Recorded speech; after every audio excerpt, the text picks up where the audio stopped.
बोलता है, जब इनका नेता ही झूठ बोलता है तो ये झूठ तो बोलेंगे, ये तो झूठ बोलेंगे। राजस्थान के इतिहास में पहली बार आपके शासन में किसान कर्जमाफी वादे ठगे दर्जनों किसानों ने आत्महत्या के लिए मजबूर हो गए। आपने धरती पुत्र किसान के साथ केवल वादा खिलाफी की, ये सिद्ध हो गया कि आपकी सरकार घोर किसान विरोधी है। ये किसानों की बात सुनना नहीं चाहते, ये घोर विरोधी है किसानों के, और इसके माध्यम से राजस्थान के मेरे किसान भाई देख रहे हैं। आने वाले समय में जवाब भी देंगे, आने वाले समय में जवाब भी देंगे। आपके अग्रणी राजस्थान संकल्प पत्र 2023 हमने किसान सम्मान निधि की राशि को दोगुना करने का वादा किया था।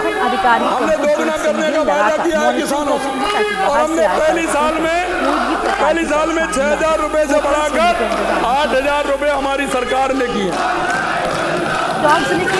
घोषणा नहीं, हम जो कहते हैं घोषणा नहीं करते, हम जो कहते हैं वो करके दिखाते हैं। जब सरकार ने सोचा कि खुल जा सिम कहने के विकास, आप तो कहते थे कि आपके नेता जादूगर हैं। मैं कहना चाहता हूँ जादूगर जी, जब आप जादूगर हैं, जबकि हम सब जानते हैं कि बिना गीतों के घुंघरी नहीं मिलती। ये बिना गीतों के घुंघरी लेना चाहते हैं, बिना गीतों के घुंघरी नहीं मिलेगी।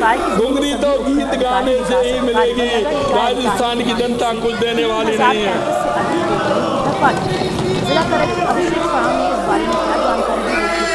माननीय अध्यक्ष महोदय, मैं इनको एक आईना दिखाना चाहता हूँ, इनको एक आईना दिखाना चाहता हूँ।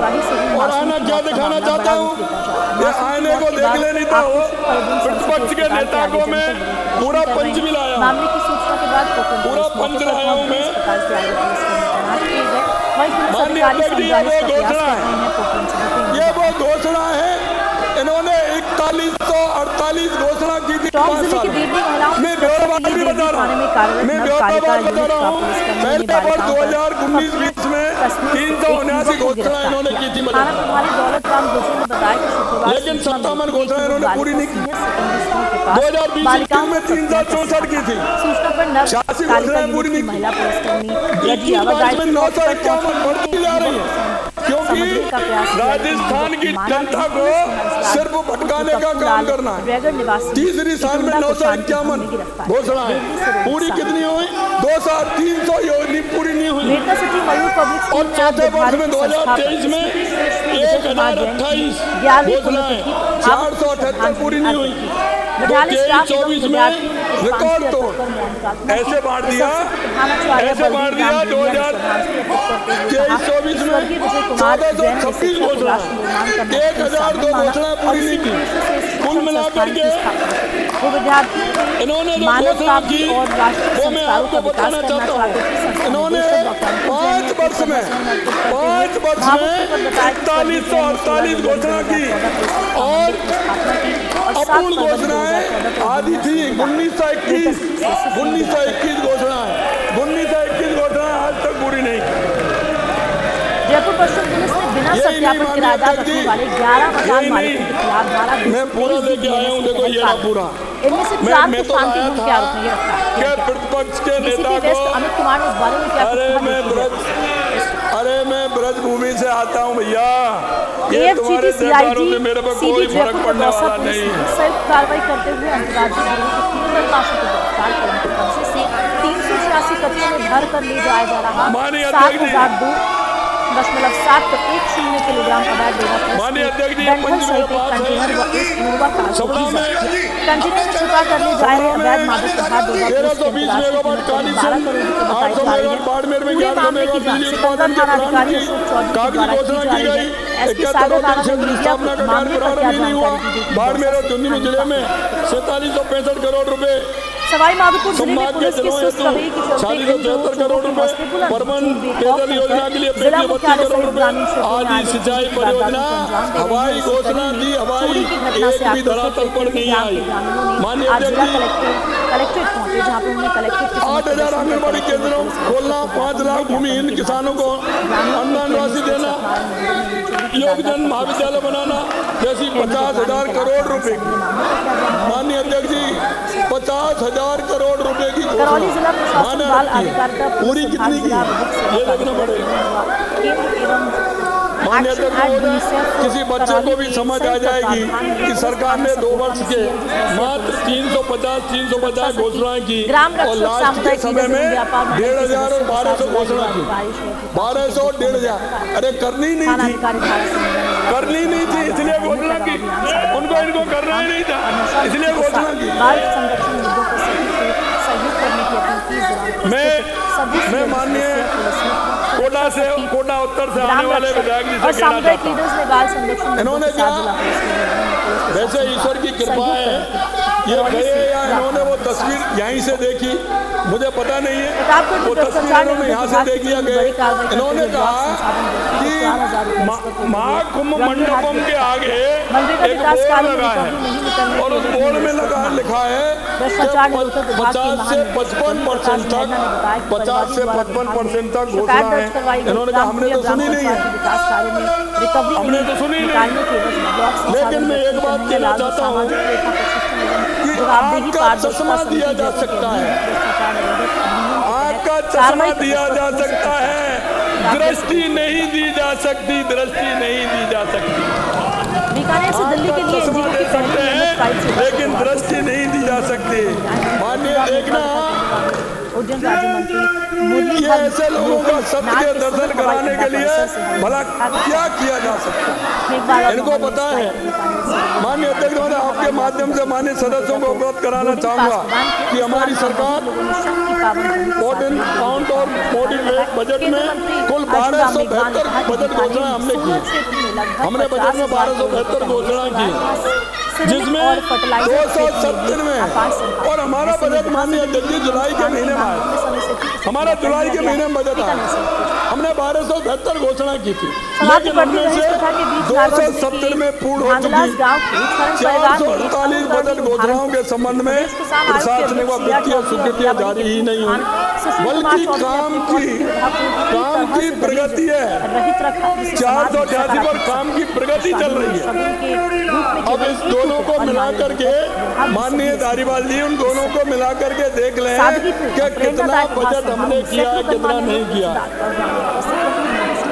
क्योंकि इसमें एक मेरे को बड़ा एक याद आ रहा है, थोता चना हाँ,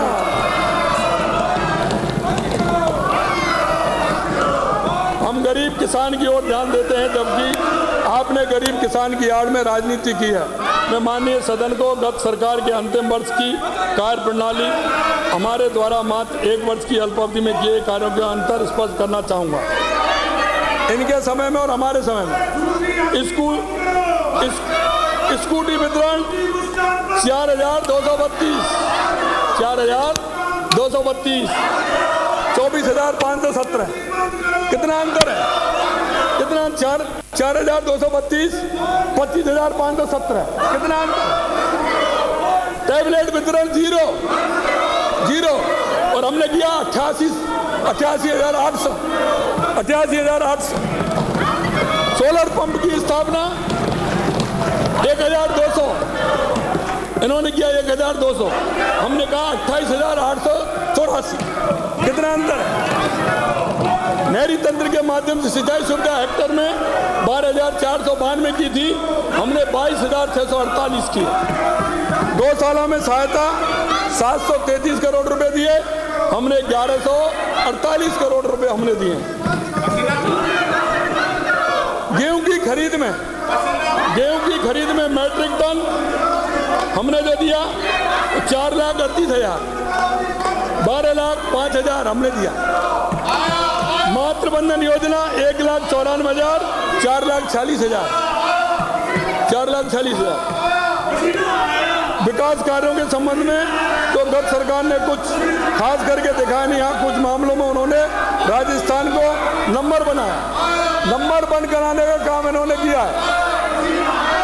महिलाओं से दुष्कर्म में नंबर 1, महिलाओं पर अत्याचार नंबर 1, भ्रष्टाचार में नंबर 1, सांप्रदायिक दंगों में नंबर 1, बेरोजगारी से आत्महत्या करने में नंबर 1, पेट्रोल डीजल की कीमत में नंबर 1 और महंगाई में नंबर 1, बिजली की कीमतों में नंबर 1, कुछ मामले में नंबर 2 भी रहे, इंटरनेट बंद करने में नंबर 2 रहे, इंटरनेट करने में नंबर 2 रहे।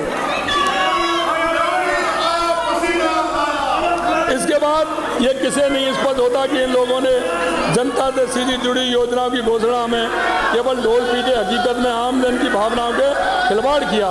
इस संबंध में कबीरदास का एक दोहा याद आता है मुझे, क्योंकि ये वो लोग हैं,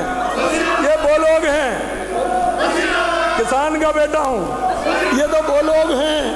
पसीना तो मेरे जीवन का स्वरूप है पसीना, और ये पसीना मेरा आधार है, ये मेरे जीवन का सोपान है पसीना, और यही मेरा आधार है। आपकी तरह होटलों में नहीं रुका, आपकी तरह एक साल तक होटलों में नहीं रुका।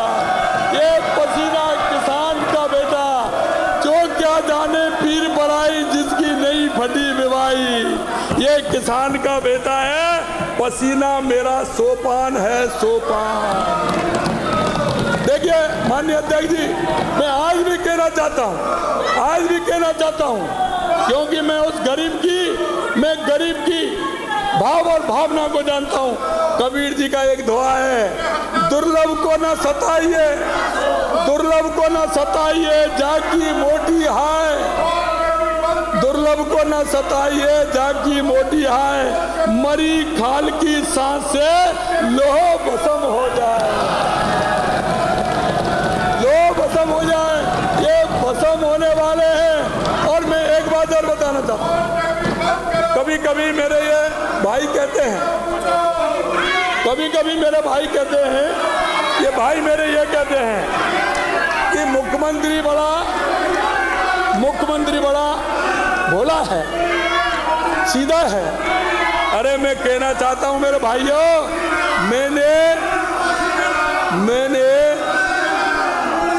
मैं ब्याज किसी की नहीं, सूद समेत चुकाता हूं, सूद समेत। ये गलत फहमी निकाल देना, मैं सूद समेत चुकता करता हूं, आज तक किसी का नहीं रखा, चिंता मत करिए, सूद समेत चुकाता हूं। और आगे देखते जाइए होता है क्या।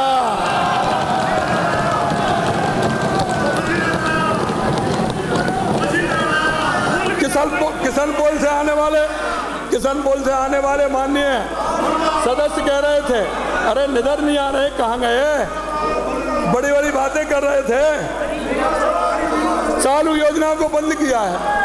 अरे बंद तो आप करते हैं, हम तो चालू करते हैं, बंद करने वाली मशीन तो कांग्रेस है। माननीय सदस्य को भ्रमित कर रहे हैं। मैं आपको बताना चाहता हूं, पिछली सरकार चलाई जा रही योजनाओं को तारीख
निकम्मा किसको कहा? निकम्मा किसको कहा? अरे विद्याधर जी, अरे इतना जोर मत लगाओ, तुम तो पसीने वाले आदमी आ जाएगा। विद्याधर जी इतना जोर मत लगाइए। निकम्मा किसको कहा, नकारा किसको कहा, ये तो बता दो।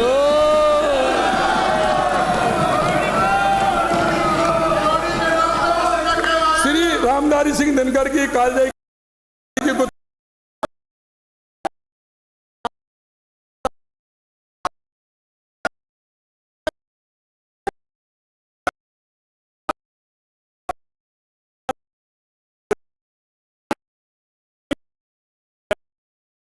खाने कौन कौन है, ये सूची भी मेरे पास है। वो माल भी बंद होने वाला है, चिंता मत करिए, वो भी मुझे पता है। एक एक का पता है कौन माल खाने वाला है, वो भी मुझे पता है। मैं किसान का बेटा हूं, मैं देख रहा हूं किसान के पैसे को बर्बाद नहीं होने दूंगा, चाहे कुछ भी हो जाए। आपको माल नहीं खाने दूंगा, आपको माल नहीं खाने दूंगा। किसान उस गरीब के पास से आया हूं और मैं तुम्हारी मेहरबानी पर नहीं हूं, मैं तुम्हारी मेहरबानी पर नहीं हूं, तुमसे मैं तुम्हारी मेहरबानी पर नहीं, राजस्थान की जनता और ये मेरे जनप्रतिनिधि की मेहरबानी पर, तुम्हारी मेहरबानी की आवश्यकता भी मुझे नहीं है। तुम्हारी जोर से बोले, तुम्हारी मेहरबानी की आवश्यकता नहीं है। और तुम्हें कसम है अगर तुम मेरे पर मेहरबानी करो, तुम्हें कोई मेहरबानी करने की जरूरत नहीं है। ये जीवन ऐसे नहीं दिया जाता। जीवन दिया जाता है ताकत के साथ, जीवन दिया जाता है।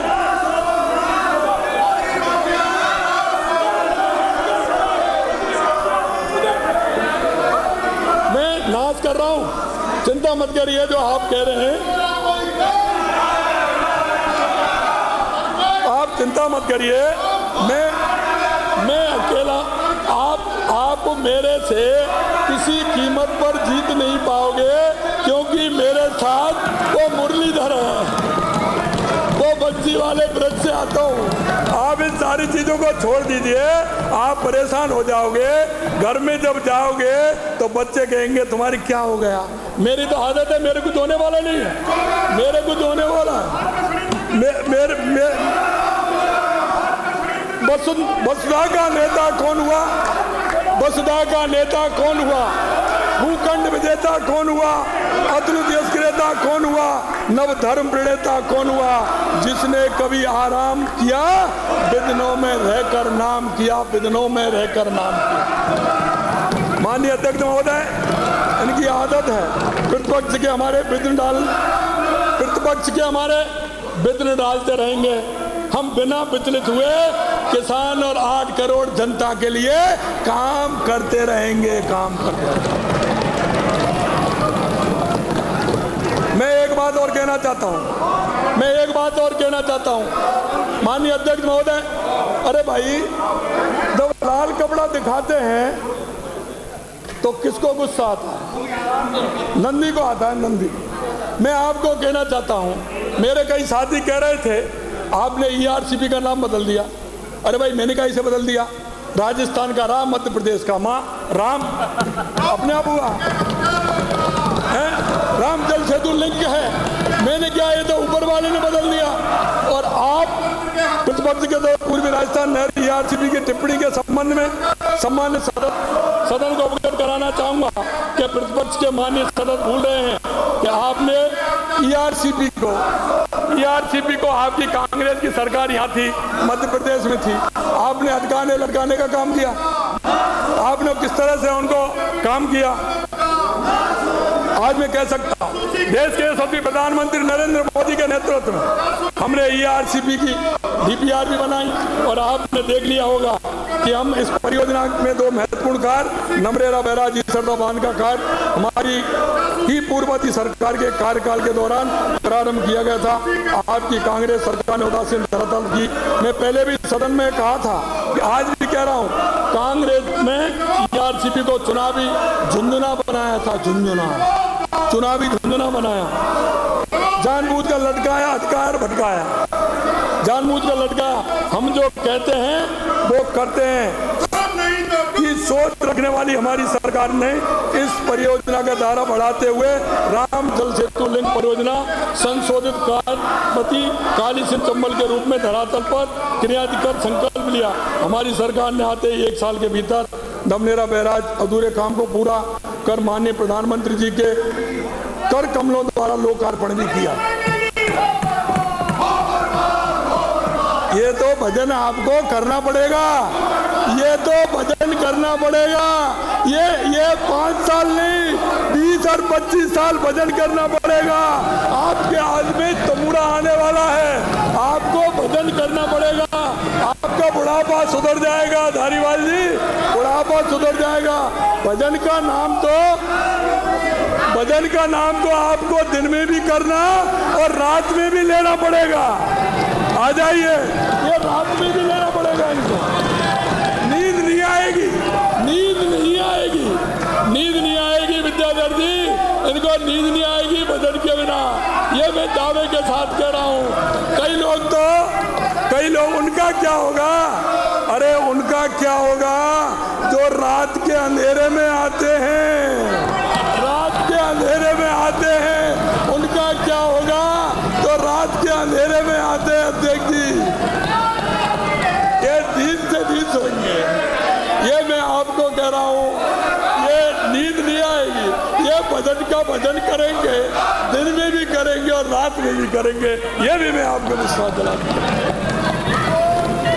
ERCP का नाम राम जल सेतु लिंक परियोजना किया, इस पर भी प्रतिपक्ष के माननीय सदस्यों को निश्चित ही पीड़ा होगी।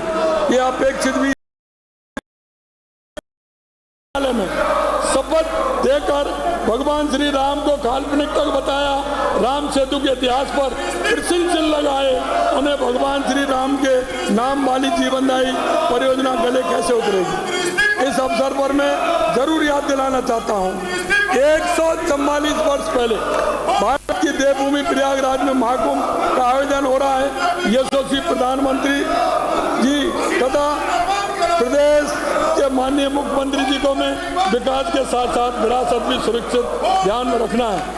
राजस्थान अब की बार पहली बार कुंभ में राजस्थान मंडपम बना, एक शानदार मंडपम बना है मेरे देश की, क्योंकि हमारे देश के यशस्वी प्रधानमंत्री नरेंद्र मोदी कहते हैं कि विकास भी और विकास के साथ विरासत भी, और हमारी संस्कृति और हमारी भाव और भावना। क्योंकि इनकी भाव और भावना तो देश की संस्कृति जिसमें से खाते हैं जीते हैं उससे इनको कोई मतलब नहीं।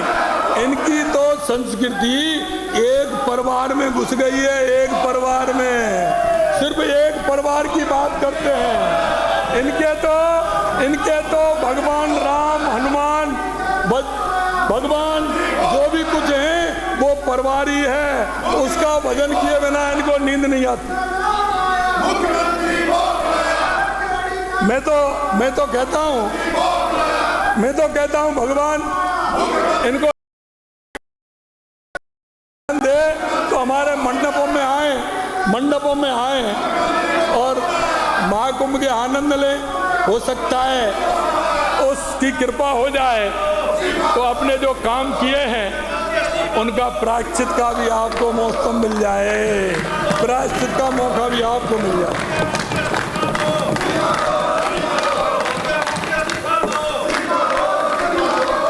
इस योजना दिसंबर 2024 में प्रधानमंत्री जी की मौजूदगी में जयपुर में राम सेतु जल संकल्प कलश कार्यक्रम में MOA एक्सचेंज किया गया।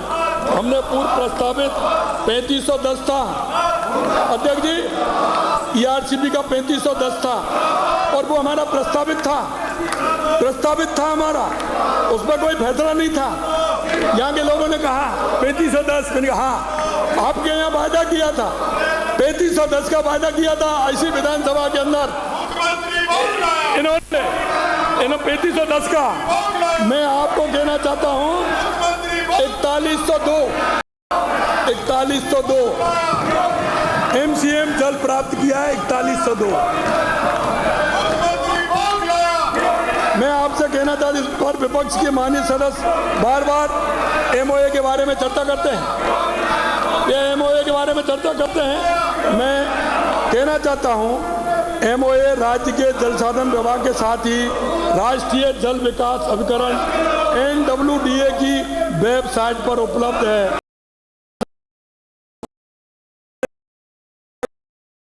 कर दिया आपने, इसलिए क्योंकि खोल करके देख लें, ये हमसे पूछते हैं, आप खोल करके देख लो, वेबसाइट पे दिया हुआ है, खोल करके देखो।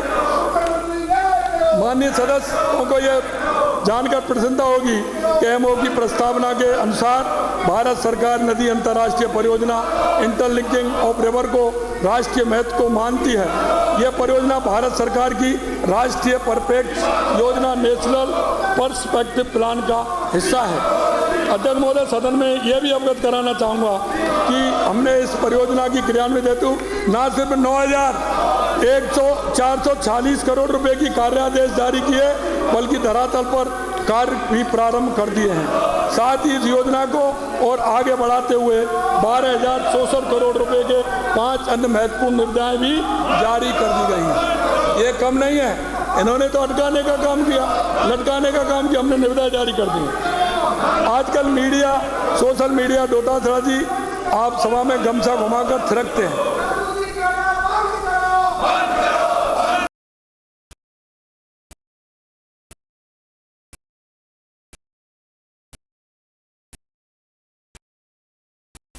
जवाब दे दिया ना। ये कहते हैं, एक मैं ये कह रहा हूं, अरे यमुना का पानी लाऊंगा डोटासरा जी को तो पसीना तो आएगा। अरे यमुना का ये 70 साल में पानी नहीं ला पाए, हम लेकर के आ रहे, और ये बिना पसीना के नहीं आता है पानी भैया, बिना पसीना के नहीं आता है पानी। आपने देखा होगा हमारे डोटासरा जी जहाँ ये जाते हैं, डोटासरा जी जहाँ जाते हैं गमछा हिलाते हैं, हरवा के आ जाते हैं, हरवा के आ जाते हैं।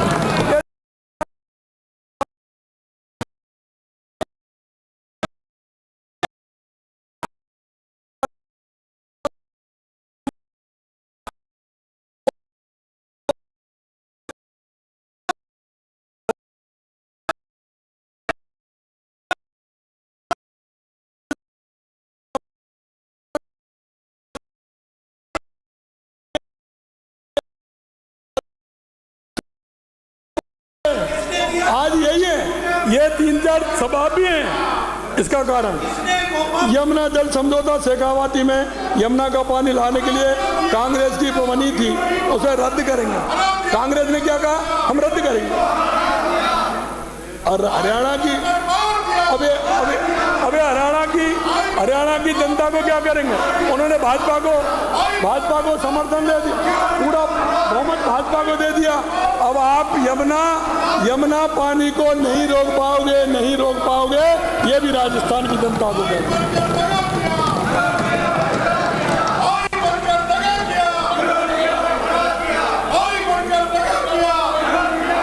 जरा ये राजस्थान की जनता को कांग्रेस के अध्यक्ष जरा ये तो बता दें कि हरियाणा के उस घोषणा पत्र के साथ थे या वो राजस्थान और शेखावाटी की जनता के साथ थे। ये तो क्लियर करें वो कि मैं राजस्थान की शेखावाटी जनता की तरफ था कि कांग्रेस के घोषणा पत्र के साथ थे। अब नहीं सुनेंगे। अब मैं ये बात जैसे इनकी डूबती रग पे हाथ रखूंगा, ये ज़्यादा करेंगे जब डूबती रग पे मैं हाथ रखूंगा। मैं सदन में पुनः आश्वस्त करूंगा कि हरियाणा सरकार, और इन्होंने कहा था पानी में भी अंतर बताता, हमने 1917 क्यूसेक पानी के लिए कहा है, हमने कहा 1917 क्यूसेक पानी हमारी सरकार को मिलेगा।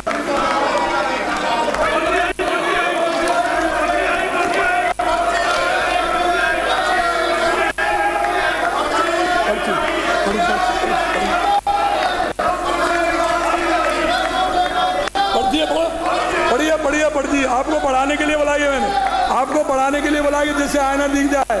आईना देखो, आईना इधर देखो, आना, देखो आना मिल जाएगा। चाहे आप कितने भी नाराज रहे, आपकी पार्टी कितनी भी रुकावट पैदा कर ले, हम चूरू, सीकर, झुंझुनू के प्यासे कंठों को पानी, 1,05,000 हेक्टेयर प्यासी धरती को प्यास बुझाने का काम करेंगे, प्यास बुझाने का काम। आ गई ना, ये पढ़िए आगे इधर, अरे उधर मुंह मत करिए, अरे उधर मुंह मत करिए, इधर देखिए, इसको देख करके करिए, ये नहीं पढ़ती है। देखो सूरजगढ़ और सूरतगढ़ से आने वाले माननीय सदन जल मिशन पर घोटाले पर टिप्पणी की गई। करना ऐसा होता है, जल मिशन पर आपने टिप्पणी की, जल मिशन पर आपने टिप्पणी की, जरा चोरी और ऊपर से सीना चोरी, चोरी और ऊपर से सीना चोरी, ये नहीं चलेगा भैया, ये नहीं चलने वाला है। मैं आपसे कहना चाहता हूँ कि जेजेएम में घोटाला किसने किया, झूठी चिंता व्यक्त करते हुए अनुभव प्रमाण पत्रों में भ्रष्टाचार के कारण इस योजना का लाभ देने में जनता को नहीं मिला। अब जल जीवन मिशन योजना में हुए भ्रष्टाचार और घोटाले की जांच करवाकर दोषियों के खिलाफ सख्त कार्रवाई तो की जा रही, किंतु साथ ही अब हमारा ध्यान इस महती परियोजना के संबंध में है कि गुणवत्तापूर्ण क्रियान्वयन पर भी। इस कारण ये भी उल्लेखनीय है कि जहां गत सरकार के समय टेंडर में अत्यधिक प्रीमियम आ रहा था, उस पर भी अब नियंत्रण हो सका। याद है ना, आपके समय में कितना अधिक प्रीमियम आने लगा था, 35% से 40% हो गया था, 35 से 40, अब हमारा 10 से 15 है। कितना बड़ा अंतर। मैं सदन में याद दिलाना चाहता हूँ कि प्रतिपक्ष के ध्यान सहकारिता विभाग द्वारा दुर्घटना जीवन बीमा हेतु किए गए टेंडर भी याद दिलाना चाहता हूँ। वहाँ जेजेएम की कहानी गत सरकार दोहराई, इनके समय प्रीमियम की राशि 450 करोड़ रुपए थी अध्यक्ष जी, 450 करोड़ रुपए अधिक, और हमारे समय में 1 साल बाद भी प्रीमियम बढ़ने के साथ पर कम होकर 269 करोड़ रुपए। विपक्ष के सदस्य खुद ही बता दें 170% प्रीमियम उनके समय में क्यों आया। क्या ऐसी स्थिति उन्होंने सारे विभाग में कर रखी थी, ये जनता भी जानती है और हमें भी पता है। लक्ष्मणगढ़ से आने वाले माननीय विधायक ये कहकर गुमराह कर रहे हैं किसानों को वर्तमान सरकार में पर्याप्त बिजली नहीं मिल रही। माननीय विपक्ष के सदस्यों ने शायद सूरतगढ़ से आने वाली उन्हीं सदस्यों से बात कही। इस बार बिजली की कोई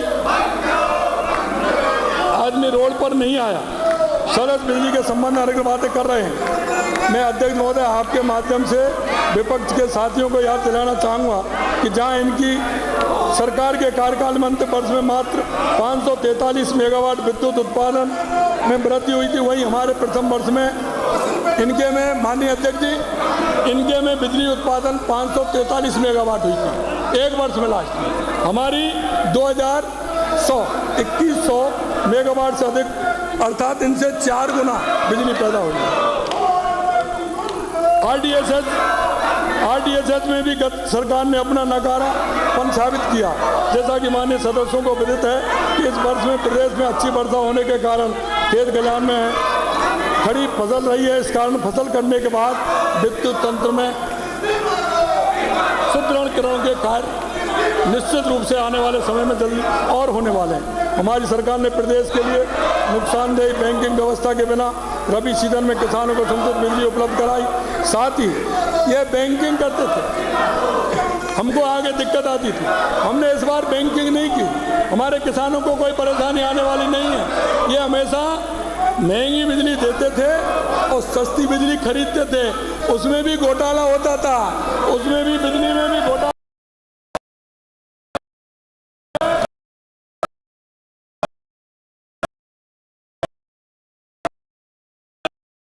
बिजली आपने लौटाने में आवश्यक बड़ी सर्विस है।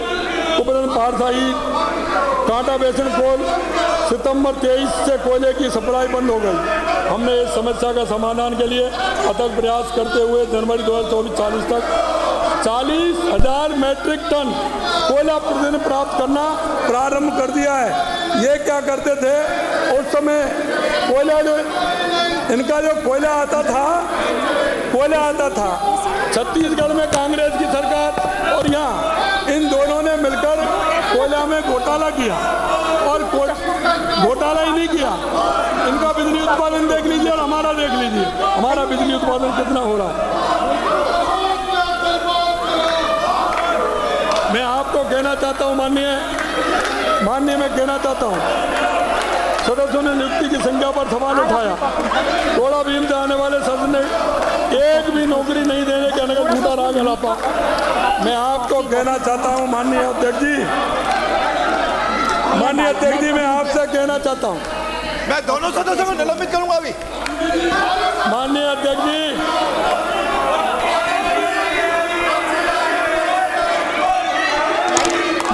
जी, मैं आपसे कहना चाहता हूँ, इन्होंने युवाओं की नौकरी के लिए कहा।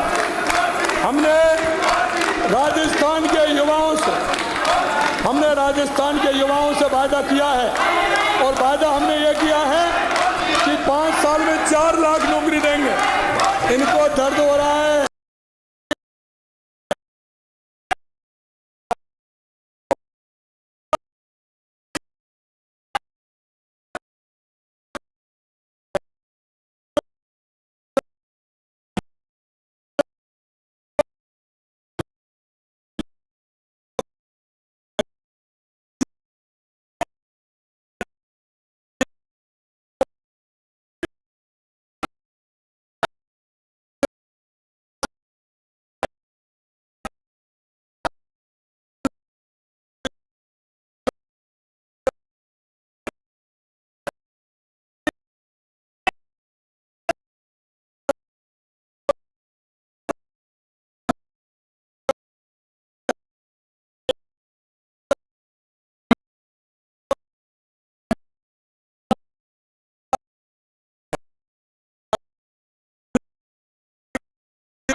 $990, 1,72,990। अरे जरा गलेवान में झांक करके देख लीजिए, गलेवान में झांक करके देख लीजिए। 81,000 पदों की भर्ती परीक्षाओं का कैलेंडर जारी किया गया है।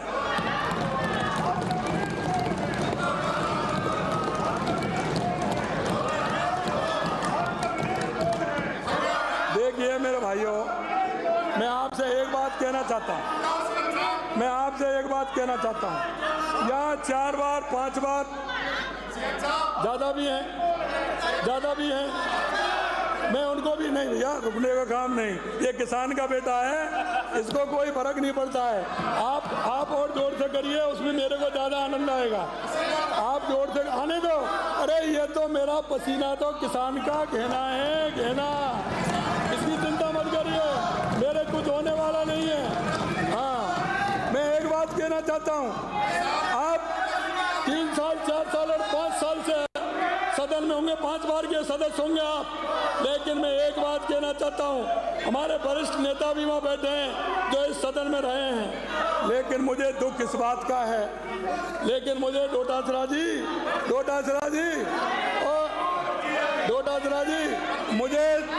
मुझे एक बात का दुख है।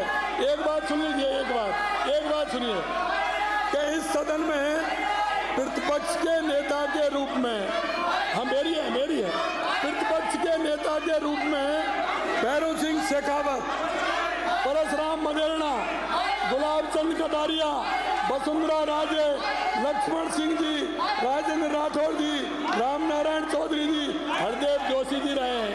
ये ऐसा कभी नहीं हुआ कि आपको धोखे से प्रतिपक्ष के नेता को कभी बोलने नहीं दिया गया हो।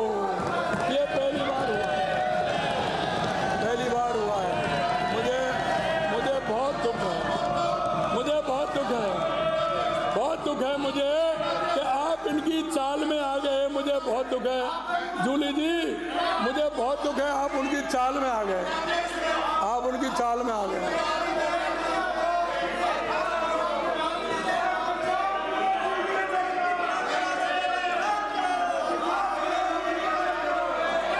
अब एक बात और माननीय अध्यक्ष जी मैं कहना चाहता हूँ, डोटासरा जी, आपके कहने से कुछ होने वाला नहीं है। मैं एक बात कहना चाहता हूँ, और वो मैं ये कहना चाहता हूँ कि इनको किसान और गरीब के बेटे से कितनी नफरत है। डोटासरा जी कह रहे थे कि चतुर्थ श्रेणी कर्मचारी, अरे भाई सफाई कर्मी और चतुर्थ श्रेणी कर्मचारी से तुम्हारी क्या दुश्मनी है डोटासरा जी? वो किसान गरीब मजदूर के बेटे हैं, अगर उनको नौकरी मिलेगी तो तुमको क्या नुकसान होगा डोटासरा जी? आपका ध्यान तो आरएस में होगा, आपका ध्यान तो कहीं और होगा।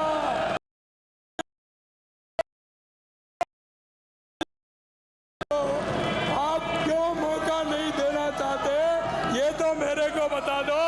अरे वो चतुर्थ श्रेणी कर्मचारी, मैं एक बात और कहना चाहता हूं अध्यक्ष जी आपके माध्यम से, ये क्या 55,000 जो चतुर्थ श्रेणी कर्मचारी की वैकेंसी है, मैं आपसे कहना चाहता हूं, क्या ये 1 साल की है? क्या 1 साल में इतनी वैकेंसी निकली? ये इनके पापों का कर्म है, पापों का कर्म। माननीय अध्यक्ष जी, चाहे कुछ भी हो जाए, मैं उसकी हिमायत करता हूं। मैं किसान का बेटा होने के नाते उसकी हिमायत करता हूं। तुम कितना भी जोर लगा लीजिए, मैं किसान मजदूर के उस बेटे को हर कीमत पर राजस्थान की नौकरियां दूंगा। तुम पे कुछ होने वाला नहीं है, कुछ करने वाले नहीं है, नौकरी दूंगा उनको। आप राजस्थान की जनता को कितना ठगोगे? शर्म नहीं आती? आपने 70 साल में इस राजस्थान को बर्बाद करके रख दिया। आत्मा से कहता हूं, जिस गरीब की दुआ से आप आते हो, जरा लिहाज करो। ये आज करो और जनता क्या देख रही है, तुम्हारे मन का ही है, कहाँ पता नहीं है? मन में ये नहीं आता है कि हम कहाँ से चुन करके आए हैं। मैं यही बात, कुछ नहीं होने वाला, ये किसान का बेटा है, कुछ नहीं होगा। अगर राजस्थान की जनता के लिए अगर ये जान भी जाए तो परवाह नहीं है। राजस्थान की जनता के लिए ये जान जाए, कोई परवाह नहीं। मेरे किसान, मेरे मजदूर, गांव में रहने वाला, अरे डोटासरा जी, आज भी मुझे मेरे गांव का वो खेत, मेरे गांव की वो गली, मेरे गांव का वो कीचड़, मेरे गांव का गरीब और वो गाय और वो भैंस का गोबर आज भी मेरे ज़हन के अंदर है, मैं उसको नहीं भूल सकता। चाहे कुछ भी हो, वो गांव के उस अंतिम पंक्ति में जो व्यक्ति खड़ा है उसको नहीं भूलूंगा, चाहे आप कुछ भी करिए। मेरी हमदर्दी अगर किसी के प्रति है, क्योंकि मैं चुन करके आया हूं, मैं सरपंच से रह करके मैं यहाँ इस कुर्सी पर पहुंचा हूं। मेरे को एक रग का पता है, उसके दर्द को मैं जानता हूं। और मैं यही कहना चाहता हूं, किसी को गरीबी नहीं दिखाए,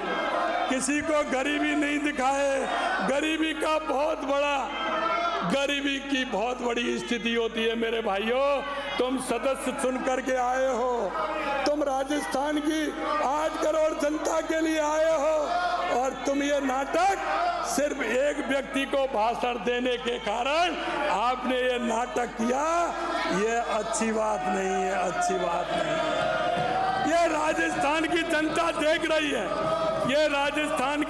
देख रही है, वे माफ करने वाली नहीं है। और लिख लो, मैं माननीय अध्यक्ष जी, मैं 4 साल पहले कह रहा हूं, और इसी कुर्सी से कह रहा हूं, इस सीट से 4 साल पहले कह रहा हूं, इनमें से चेहरा देख लीजिए, फोटो खिंचवा लीजिए। अगर इनमें से अगर 40% लोग भी आ जाएं तो आप देख लेना, 40%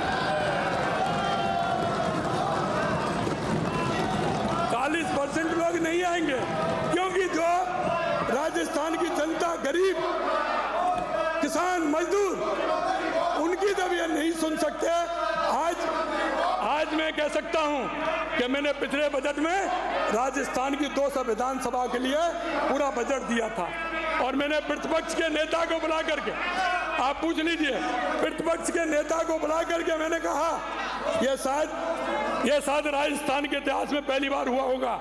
मैंने प्रतिपक्ष के नेता को बुलाया, मैंने कहा भाई जी आपकी मीटिंग कर लीजिए, आपके विधानसभा में कौन कौन से काम ऐसे हैं जो जनता के हित के काम हैं, आप मेरे को बना के दीजिए, मैं उनकी दूंगा। लेकिन इनको जनता के काम की फिक्र हो जब नहीं, इनको जनता के काम की फिक्र नहीं है। इनको एक परिवार की माला फेरना और आराम से होटलों में रहना और आराम से जनता की गाड़ी कमाई को धकारना, ये इनकी फितरत में आ गया है।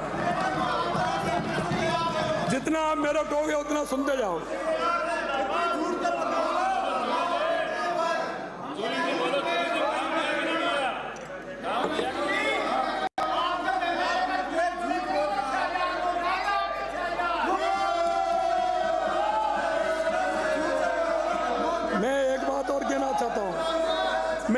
कहना चाहता हूं अध्यक्ष जी, जब भर्तियों में शिक्षकों पर ध्यान नहीं दिया, लक्ष्मणगढ़ से आने वाले माननीय सदस्य ने यह भी कहा कि अब तक हुई भर्तियों में शिक्षकों पर ध्यान नहीं दिया।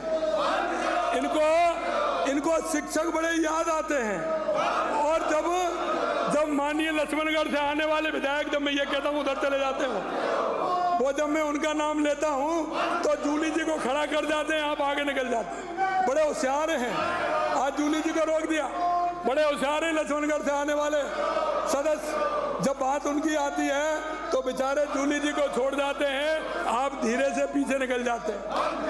मैं कहना चाहता हूँ शिक्षकों की बात आती है, और अगर शिक्षक ट्रांसफर की बात आए तो इन पे कैसे रहा जाए, फिर कैसे रहेंगे? फिर तो इनको मैं याद दिलाना चाहता हूं, शिक्षकों की बात करने से पहले और बिरला ऑडिटोरियम को देख लीजिए कि मुख्यमंत्री के सामने शिक्षकों ने कैसी पीड़ा व्यक्त की, उसको देख लीजिए। इन्होंने कहा शिक्षक भर्ती नहीं की। मैं इनको बता देना चाहता हूँ, मैं तो इनको दूड़ी जी को एक पंच लाया था देने के लिए, इनको माननीय जूली जी को।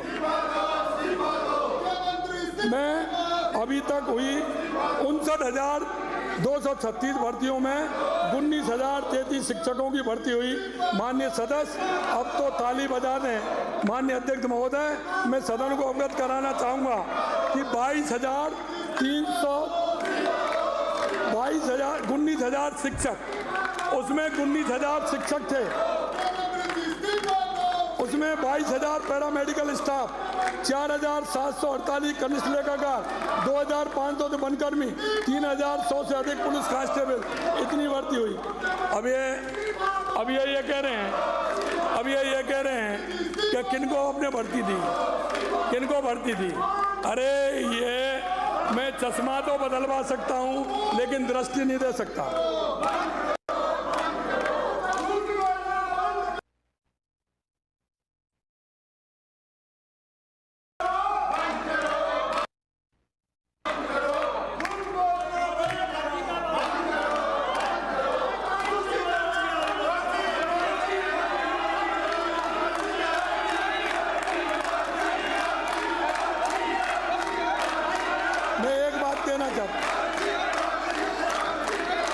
प्रदेश के में उपजे हताशा के माहौल को दूर करते हुए हमारी सरकार ने सुनिश्चित किया है कि भर्तियां नियमित रूप से निकालें, परीक्षाएं समय पर हों, सफल अभ्यर्थियों को शीघ्र नियुक्ति मिले। हमने भर्ती प्रक्रिया की पारदर्शिता और सुगमता से सुनिश्चित कर युवाओं में मन, विश्वास, आशा का संचार किया है। कई महत्वपूर्ण कदम हमने उठाए। माननीय अध्यक्ष जी, हमने कई महत्वपूर्ण कदम भी हमने उठाए, और वो कदम हमने इसलिए उठाए कि उनको ठीक प्रकार से हम कर सकें। वो इसलिए कहना चाहता हूँ कि इन्होंने कुछ नहीं किया, इन्होंने सिवाय लूट के दूसरा काम नहीं किया। कॉमन स्टेट सीईटी की मान्यता अवधि में वृद्धि कर 3 वर्ष हमने किया। परीक्षाओं में अभ्यर्थियों को सही पहचान सुनिश्चित करें, इसके लिए बायोमेट्रिक प्रणाली लागू की गई। साथ ही पात्रता के लिए रिक्तियों के 15 गुणे शर्त हटा करके कट ऑफ मार्क्स किया हमने, जिससे उनको बार बार पेपर नहीं देना पड़े, बार बार पेपर नहीं। एक इनके अब मैं दुख की रग पे आ रहा हूँ, इनकी दुख की रग पे आ रहा हूँ, क्योंकि उन्होंने किसान और राजस्थान के उन युवाओं के साथ जिस तरह का इन्होंने धोखा किया। अरे भाई, मैं एक बात कहना हूँ, ये कहते कहते तो सचिन जी ने पूरा 4 साल निकाल दिए। भरत सिंह कुंदनपुर ने क्या कहा था ये ध्यान नहीं है। भरत सिंह कुंदनपुर जी ने क्या कहा था, हेमाराम जी ने क्या कहा था, ये सारी चीजें याद कर लो, ये सारी चीजें याद कर लो। आपकी सरकार पेपर लीक की सरगना सरकार है। माननीय अध्यक्ष जी, पेपर लीक की पूरे देश के अंदर सरगना सरकार थी राजस्थान। आप लोग पेपर लीक की बात करते हैं, ये तो और हमसे बात करते हैं। उल्टा चोर कोतवाल को डांट रहा है, उल्टा चोर कोतवाल को डांट रहा है। अरे भाई, तुम्हारे जो कुकर्म थे, उन कुकर्म वालों को आपने कुछ नहीं किया। हमने तो उनको पकड़ा, आप किस मुंह से पेपर लीक की बात कर रहे हैं, जबकि आपके कार्यकाल के दौरान पेपर लीक माफिया सक्रिय रहा, जिसके कारण लाखों प्रतिभा युवाओं का भविष्य अंधकार में हो गया। अध्यक्ष महोदय, मैं आपके माध्यम से कहना चाहता हूं, पूरे 5 साल युवाओं में निराशा, असंतोष, हताशा का वातावरण रहा। इन्होंने उन युवाओं को उनको कितना परेशान किया था। हमारी सरकार ने निर्णय कर पेपर लीक मामले में SIT गठित की। इनको ये पता नहीं है कि हमने 15 दिसंबर को शपथ ली थी और 16 दिसंबर को हमने SIT गठित की, और SIT का रिजल्ट आया। SIT का 2 से 64 अपराधी बनने हैं, 2 से 64 बनने हैं, और अभी आने वाला है।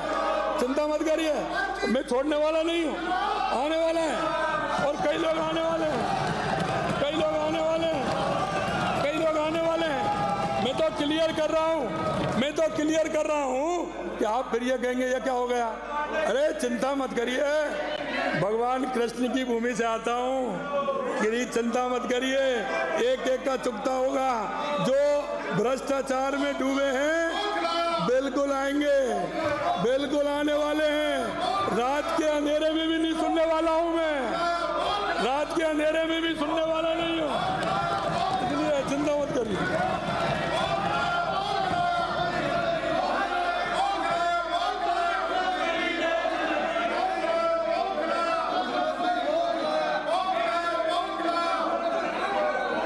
इन्होंने कहा, माननीय अध्यक्ष जी, इन्होंने कहा एक बड़ी अच्छी बात की। एक नाटक आता था पहले, एक टीवी में नाटक आता था, क्या नाम था, मुंगेरी, क्या आता था, मुंगेरी लाल के हसीन सपने। इन्होंने कहा कि जब हमारी सरकार आएगी, इन्होंने कहा जब हमारी सरकार आएगी, हमारी सरकार आएगी, तो इन्होंने कहा था, इन्होंने कहा खुशफहमी भी प्रकट की कि हम 4 साल बाद सत्ता में आएंगे। मुंगेरी लाल के सपने देखने वाले विपक्ष के माननीय सदस्य को पुराना शेर याद दिलाना चाहूंगा, जो स्वाधीन देशों के लिए भी कहा गया है। हमको मालूम है जन्नत की हकीकत, हमको मालूम है जन्नत की हकीकत, लेकिन दिल के बहलाने को गालिब ये ख्याल भी अच्छा है। हमको मालूम है जन्नत की हकीकत, लेकिन दिल के बहलाने को गालिब ये ख्याल भी अच्छा है। मैं कहना चाहता हूं माननीय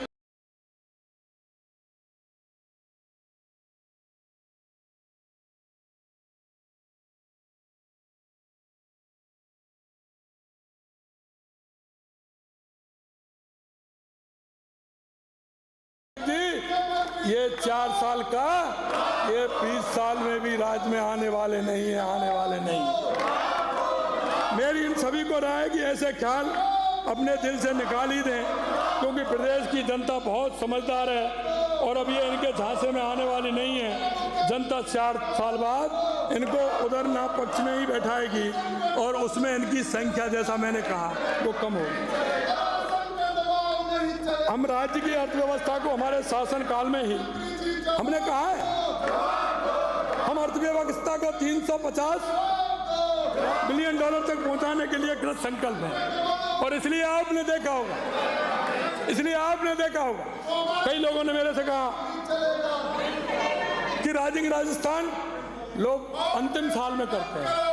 मैंने कहा हम पहली साल में करेंगे, क्योंकि हमें राजस्थान की जनता को जो विश्वास दिया है उस विश्वास के साथ काम करेंगे। हमारे युवाओं को हम रोजगार देंगे, हमारे लोगों को हम रोजगार देकर काम करेंगे। राजस्थान का आयोजन विकास की आधारशिला हमने रखी है। हमारे द्वारा प्रदेश को निवेश के क्षेत्र में अग्रणी राजस्थान पर लाने के लिए MSME एक्सपोर्ट, आप देखते जाना, कभी इन्होंने नीति नहीं बनाई, नीति से डर लगता है। इन्होंने कभी नीति नहीं बनाई, नीति से इनको डर लगता है, क्योंकि नीति बनाएंगे तो हम फंस जाएंगे, इसलिए कभी नीति नहीं बनाई। हम नीति बना करके काम करते हैं। हमने MSME export, textile, data centre एवं निवेश संवर्धन योजना से 10 से अधिक नीतियां लागू की हैं, 10 से अधिक नीतियां लागू की।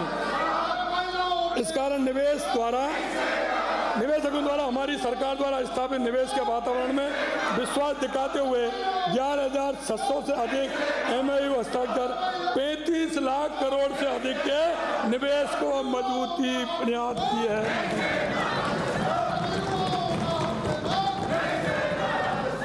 राजस्थान से प्रदेश की अर्थव्यवस्था में वृद्धि के साथ ही हमारे युवाओं को रोजगार के नवीन अवसर भी प्राप्त हो सकेंगे। प्रदेश के प्रत्येक जिले को भी आगे आने का अवसर व अपनी अलग ही पहचान मिल सके। इस दृष्टि से हमारे पंच गौरव, अध्यक्ष जी, हर जिले में पंच गौरव, शायद इनकी कल्पना ही नहीं थी, शायद ये सोच ही नहीं सकते थे। ये सोच इसलिए नहीं सकते थे कि कभी भी इनके अंदर विकास की अवधारणा नहीं आती है, कभी विकास की अवधारणा इनके अंदर नहीं आती है। इनके अंदर योजना आती है, लूटो खाओ योजना लाते हैं। मैं आपसे कहना चाहता हूं माननीय अध्यक्ष जी, हमने हर जिले में पंच गौरव की स्थापना की है। उस जिले में किस तरह से क्या क्या हमारे पंच गौरव है, उसकी स्थापना के प्रस्तावों में शीघ्र धरातल पर ग्रहण की है। प्रथम समीक्षा में ही आपने देखा होगा, हमने राजस्थान में कहा था कि हमारे राजस्थान के जो प्रवासी भाई हैं वो हमारे पूरे देश में भी हैं और दुनिया में भी, और उनका सहयोग हमें बहुत अच्छी तरह से मिलता है। मैं आपसे कहना चाहता हूं, हमने कहा 10 दिसंबर को प्रवासी भाइयों का हम हर 10 दिसंबर को हम सम्मेलन करेंगे, ये भी किया हमने। और हमने हमारे MOU धरातल पर उतरे, इसकी हर महीने समीक्षा होगी। हमने 1 महीने बाद, दिसंबर में हुआ, जनवरी में हमने समीक्षा की 11 तारीख को हमारे 10,000 करोड़ रुपए से आगे जमीन पर भी आगे, जमीन पर भी आने का काम हुआ।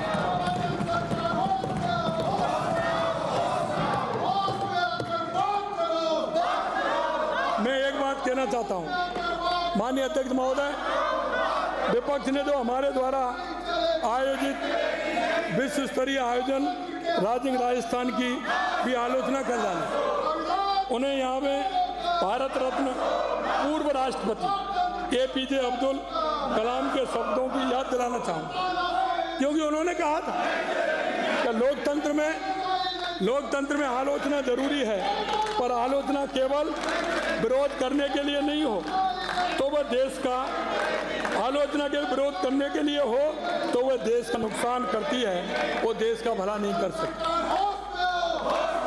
विपक्ष की इस आलोचना से विपक्ष की मंशा झलकती है कि आप राजस्थान के विकास से भी खुश नहीं हैं। विपक्ष का रवैया खिसियानी बिल्ली नोचने जैसा है, खिसियानी बिल्ली नोचने जैसा है। विपक्ष का रवैया खिसानी बिल्ली नोचने जैसा है, कुछ होता नहीं है। खिसानी बिल्ली क्या करेगी? खम्भों को नोचेगी। ये खम्भों को नोचने का काम कर रहे हैं। मैं आपसे कहना चाहता हूँ प्रतिपक्ष के माननीय सदस्यों द्वारा अभी 2 घंटे लगेंगे, चिंता मत करिए, आराम से रहिए। हाँ, किसानों दिन भर काम, मैं तो दिन भर काम करने वाला हूँ, किसान हूँ, चिंता मत करिए। 2 घंटा चलेगा, 2 घंटा चलेगा, आराम से करूँगा। माननीय अध्यक्ष जी, माननीय अध्यक्ष, प्रतिपक्ष के माननीय सदस्यों द्वारा पंचायत राज संस्थाओं को राज्य वित्त आयोग के अंतर्गत 2024-25 में 3,800 करोड़ रुपए, 2023-24 में 1,400 करोड़ रुपए रोके जाने बाबत मनगढ़ंत बात कही गई है। इस संबंध में सदन को अवगत कराना चाहूँगा कि माननीय सदस्य सदन को गुमराह कर रहे हैं, सदन में झूठ बोल रहे हैं। इनकी सरकार के कार्यकाल की वास्तविकता से मैं सदन को अवगत कराना चाहूँगा कि गत कांग्रेस सरकार राज्य वित्त आयोग की राशि 2180 करोड़ की देनदारियां हम पर छोड़ के गए थे।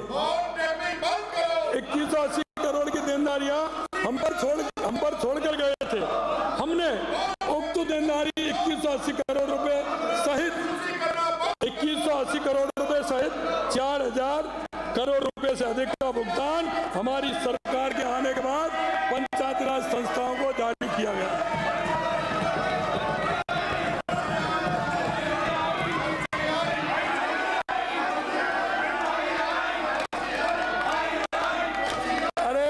अरे मैं एक बात कह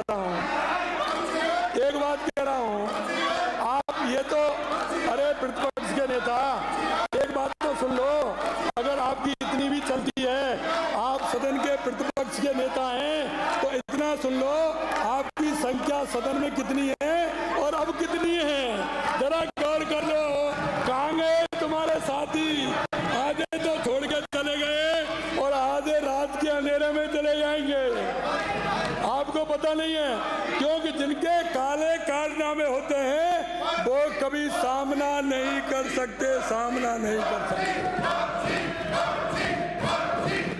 गत सरकार के कार्यकाल में पूरे प्रदेश में अराजकता फैली हुई थी, जिलों में किसी का कोई नियंत्रण नहीं था। फलस्वरूप आपका हर एमएलए एक नेता अपने क्षेत्र का सीएम बना बैठा था। हर जगह भ्रष्टाचार, अराजकता, गुंडाराज फैला हुआ था। चाहे वो रिफाइनरी हो, अरे रिफाइनरी वाले कहाँ गए? अरे रिफाइनरी वालों को ढूंढ लो, कहाँ गए? मैं कुछ कहता अब नहीं कहूँगा, वो यहाँ सदन में मौजूद है नहीं है, इसलिए नहीं कहूँगा। रिफाइनरी वालों को देख लो कहाँ है। निर्माण कार्यों में ठेके और जनहित योजनाओं में क्रियान्वित को हर जगह तथाकथित मिनी सीएम का बोलबाला था। आपकी सरकार 5 वर्ष तक अपनी इस कार्य प्रणाली के चलते रिफाइनरी का पूरा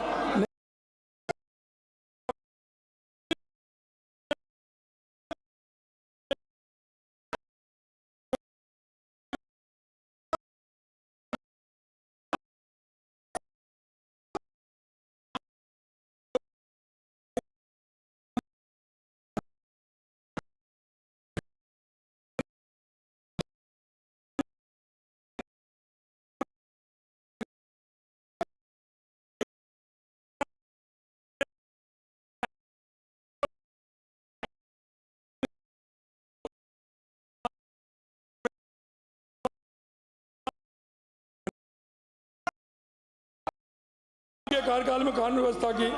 हमने पूरे राज्य में इस व्यवस्था में अराजकता को खत्म कर कानून का राज स्थापित किया। प्रदेश में संगठित अपराधों को रोकथाम हेतु एंटी गैंगस्टर टास्क फोर्स का गठन किया। प्रदेश में बढ़ते हुए साइबर अपराधों को रोकने के लिए साइबर सुरक्षा रणनीति कर प्रभावी कार्रवाई शुरू कर दी है। मैं आपको एक बात और कहना चाहता हूँ माननीय अध्यक्ष जी,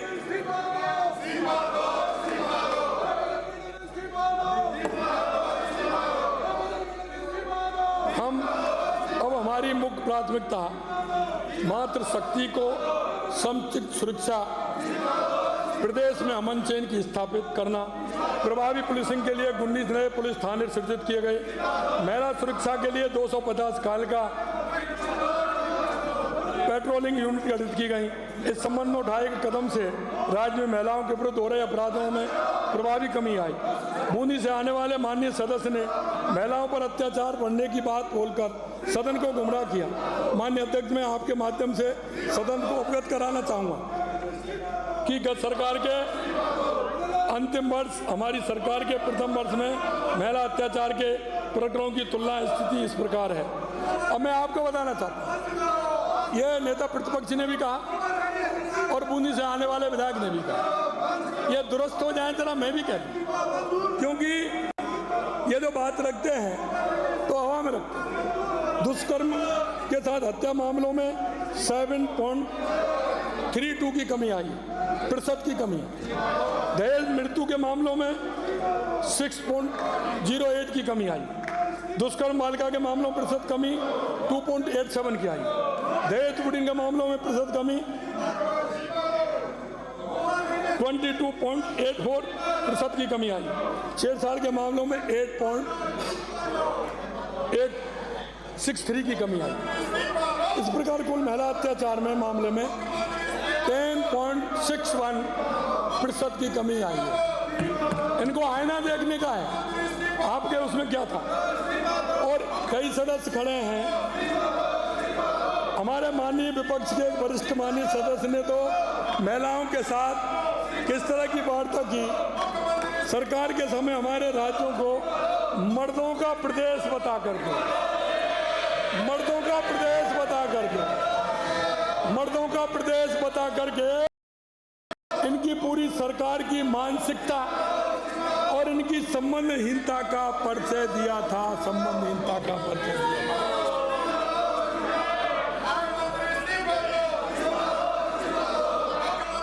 इन्होंने कहा, क्योंकि मैं जवाब इनको एक एक बात का देना चाहता हूं, पूरा जवाब देके जाऊंगा, पूरा जवाब दूंगा।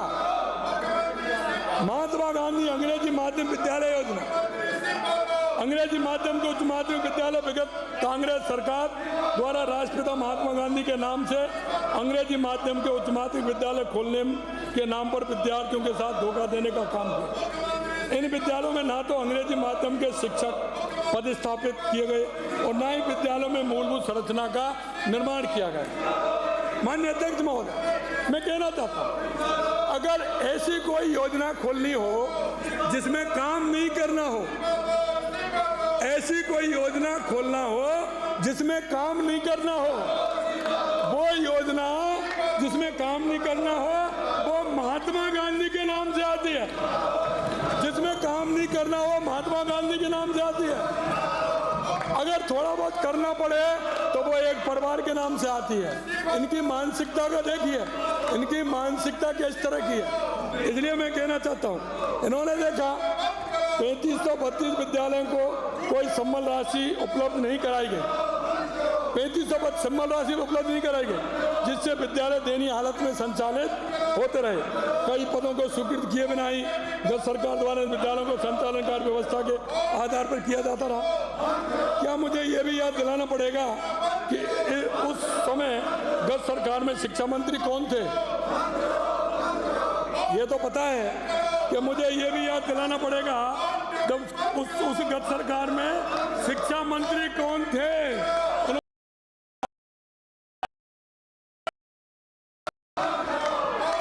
मैं इनकी इस संबंध में भी चिंता दूर किए देता हूं कि हमारी सरकार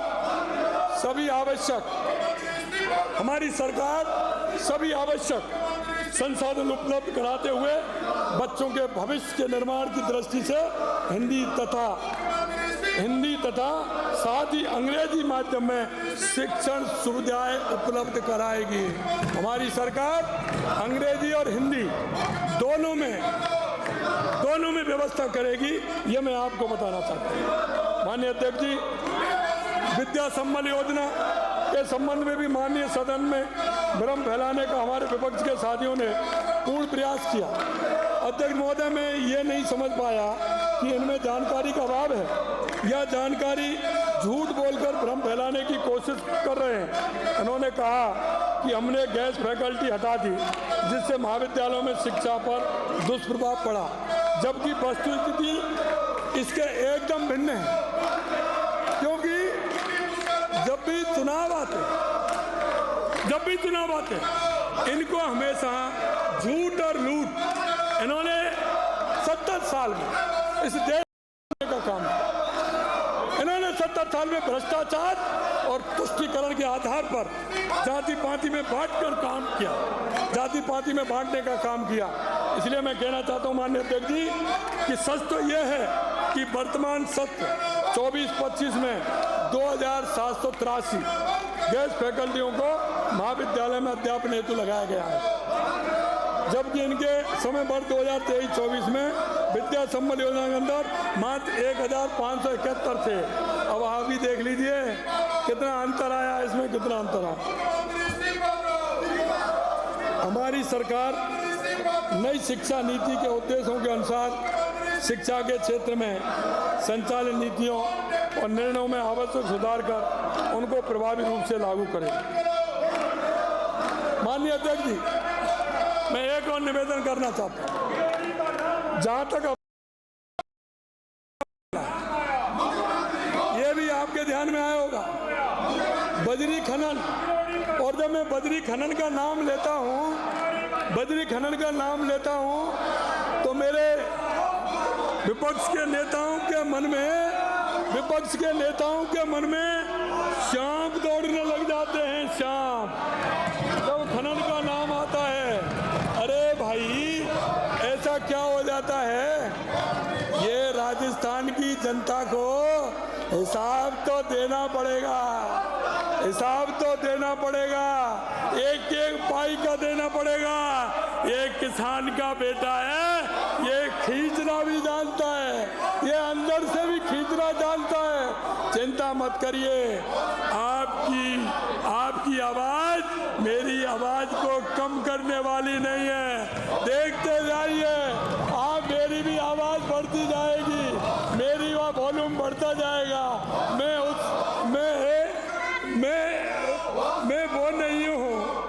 वो नहीं हूँ पहचानने में गलती कर रहे हो, मैं वो नहीं हूँ जो तुम जान रहे हो। मैंने कहा मैं ब्याज सहित देने वाले में हूँ। आप ये गलतफहमी भी निकल जाएगी कि मुख्यमंत्री कैसा है, आपको ये भी मालूम पड़ जाएगा। मैं इसीलिए इन विषयों पर आ रहा हूँ, और जितनी आप आवाज करोगे उससे ज्यादा आवाज मेरी, ये उसकी मर्जी है। आपको बैलून बढ़ाने में बार बार टोटाथराजी यूं कर रहे हैं और मेरे लोग मेरे से यूं कर रहे हैं, ये अंतर है। मेरे लोग टोटाथराजी यूं कर रहे हैं और मेरे लोग मेरे से यूं कर रहे हैं। और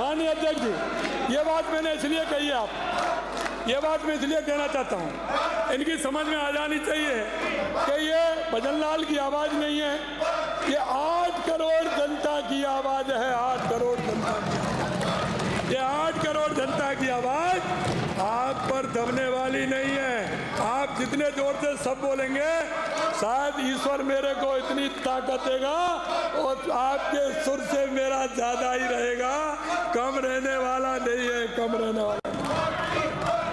माननीय अध्यक्ष जी, मैं बजरी खनन की बात कर रहा था। जहाँ तक अवैध बजरी खनन का मामला है, यह समस्या आपकी ही पैदा की हुई है। खनन बजरी के 100 हेक्टेयर तक के खनन पट्टे आवंटित करने का फैसला अभी की सरकार के तत्कालीन मंत्री महोदय ने 6 महीने लटकाए रखा, 6 महीने लटकाए रखा, और उसके विरोध में एक विधायक ने तख्ती बांध के आए थे, तख्ती बांध के आए थे। अरे जब क्यों नहीं बोले, क्यों नहीं कहा? मैं इस कारण से बजरी के अवैध खनन को बढ़ावा मिला। माननीय अध्यक्ष महोदय, सरकार ने इस समस्या को प्राथमिकता पर लिया। हमारी सरकार द्वारा नई एमसेंड नीति लाकर नदियों को बजरी पर निर्भरता में कमी लाई जा रही है। हमारी बजरी के अवैध खनन, निर्माण, भंडारण की रोकथाम हेतु कार्रवाई कर इस वित्तीय वर्ष 2024-25 में कुल, अरे बंद मत हो भाई, चलते रहो, बंद क्यों हो रहे हो, बंद मत हो।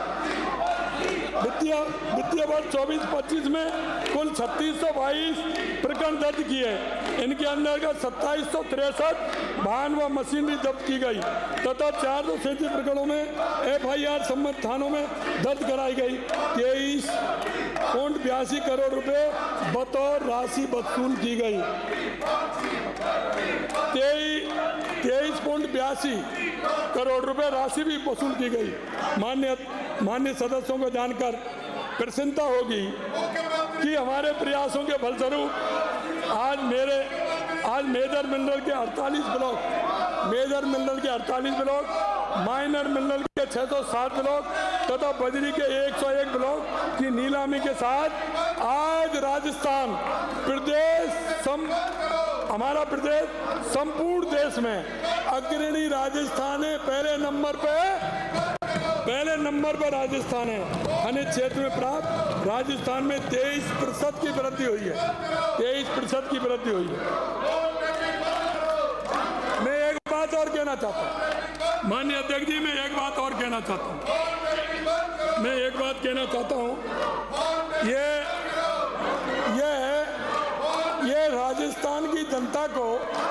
ये राजस्थान की जनता को झुटला करके, उनको सपने दिखा करके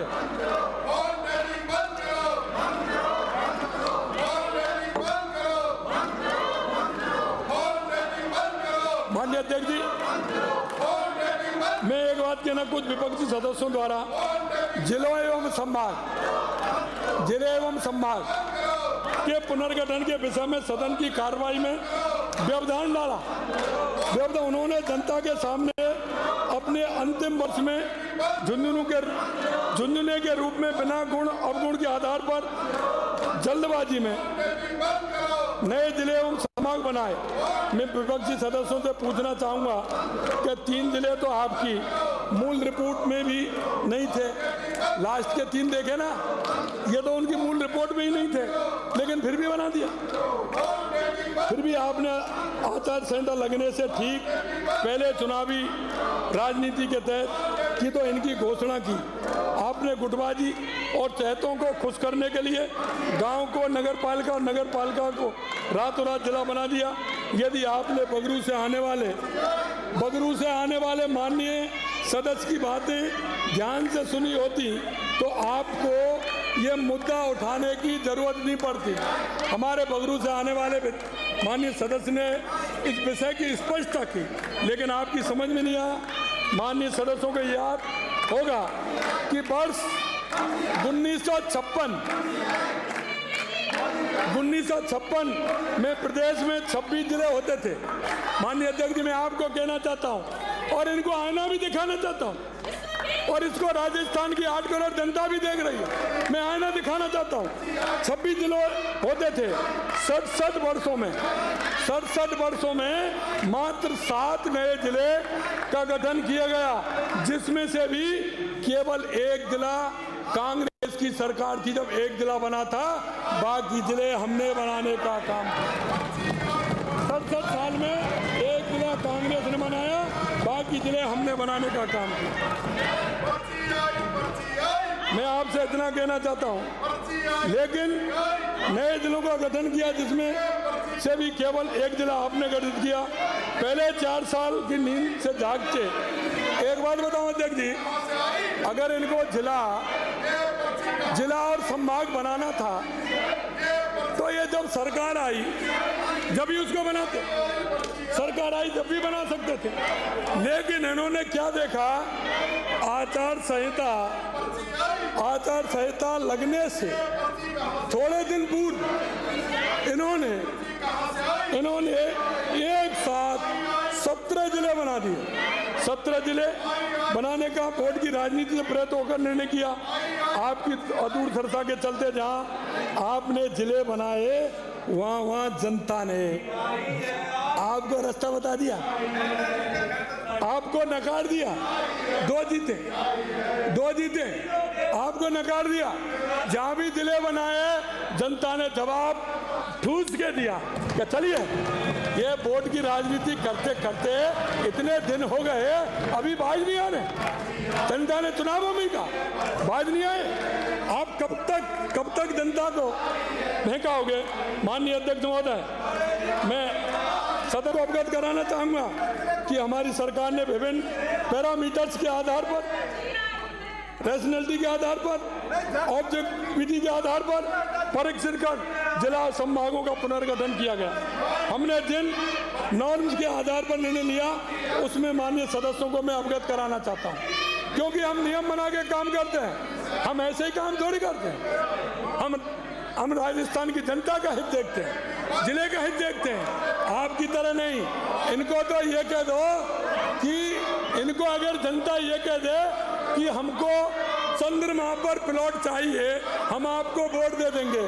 माननीय अध्यक्ष जी, मैं आपके माध्यम से कहना चाहता हूँ, ये उनको ये भी स्तुत कर देंगे कि हाँ, हम हमारी ये भी हाँ कर देंगे, हम चंद्रमा पर आपको प्लॉट दे देंगे। कांग्रेस इसमें भी नहीं चूकेगी, कांग्रेस इसमें भी नहीं चुकेगी कि चंद्रमा में प्लॉट देने की भी हाँ कर देंगे। हमने जनसंख्या मरु क्षेत्र के लिए 6 लाख, जनजाति क्षेत्र के लिए 4 लाख, अन्य क्षेत्रों के लिए 9.5 लाख, क्षेत्रफल राष्ट्रीय औसत 4242 स्क्वायर किलोमीटर अथवा जनसंख्या घनत्व एनसीआर जैसी विशेष परिस्थिति। तहसीलों की संख्या मरु क्षेत्र के लिए 4, जनजाति क्षेत्र के लिए 4, अन्य क्षेत्रों के लिए 6। अरे इन्होंने कुछ बनाया क्या? एक विधानसभा, एक पंचायत को जिला बना दिया माननीय अध्यक्ष जी। अरे ये क्या स्थिति है? कोई पोपाबाई का राज है क्या? आप कहेंगे वही हो जाएगा, ऐसा नहीं चलेगा। ये राजस्थान की जनता सब जानती है, राज चलेगा तो कानून से चलेगा, नियम से चलेगा। यदि गत सरकार ने भी तार्किक नॉर्म्स के आधार पर निर्णय किया होता तो अध्यक्ष महोदय, आवश्यकता ही नहीं। अध्यक्ष महोदय, मैं प्रस्ताव करता हूं सदन का समय आज की कार्य समिति पूरी होने तक के लिए बढ़ाया जाए।